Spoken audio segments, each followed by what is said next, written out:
இன்னமும் இதா இருக்கீங்க. ஆனா பக்கத்துல ஒரு டைரக்டர் இருக்காரு, அவர் வந்து 3 நேஷனல் அவார்டு. அதே மாதிரி உங்களுக்கு ஒரு நேஷனல் அவார்டு வாங்கணும்னு மனசுக்குள்ள ஒரு ஆசை இருக்கா?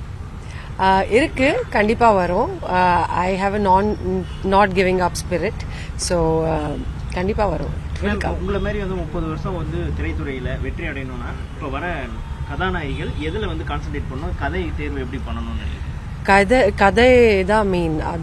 அதை வச்சு தான் நீங்கள் செலக்ட் பண்ணணும். ரோல்ஸ் செலக்ட் பண்ணாமல் அப்படியே reverse. I think story should be nice and the role will be definitely nice. Just சும்மா ஒரு ரோல் செலக்ட் பண்ணிட்டு ஆக்ட் பண்ணால் I think sometimes it may not work. But கதை நல்லா இருந்துச்சுன்னா 100% ஆல் த கேரக்டர்ஸ் கதைக்குள்ள the film will work very well.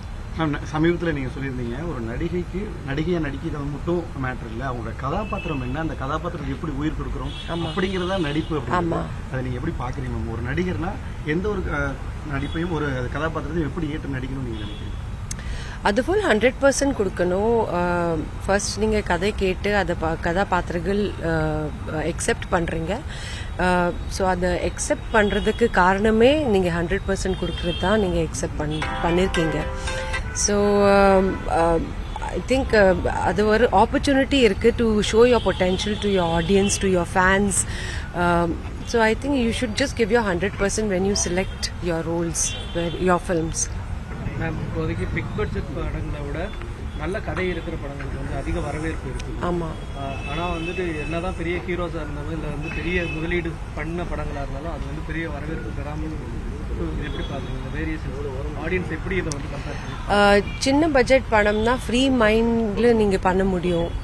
எல்லாமே உங்கள் கையில் கண்ட்ரோலில் இருக்கும். எல்லாரும் வந்து உள்ளே ஒர்க் பண்ணுற டெக்னீஷியன்ஸ், க்ரூ, காஸ்ட் எல்லாரும் வந்து கோஆப்ரேட் பண்ணி பண்ணுவாங்க. பெரிய பட்ஜெட்க்கு வந்து I think there are so many things to look after.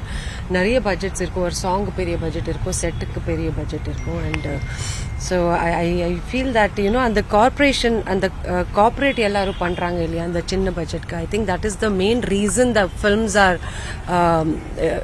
becoming super duper hit. For example, even Ram's film has really done so well. அது ஒரு சின்ன விஷயம் எடுத்துக்கிட்டு I think we face every day that issue. But எவ்வளோ அழகாக அவங்க வந்து convey பண்ணியிருக்காங்க அவங்க படம் மூலமாக. ஐ think that is phenomenal. 3 national award, that too first film. It's really phenomenal. It's really great. கூலி ஃபர்ஸ்ட் டே ஃபர்ஸ்ட் ஷோ இங்கே தானா இல்லாட்டி வேற? இங்கே தான் இருப்போம்.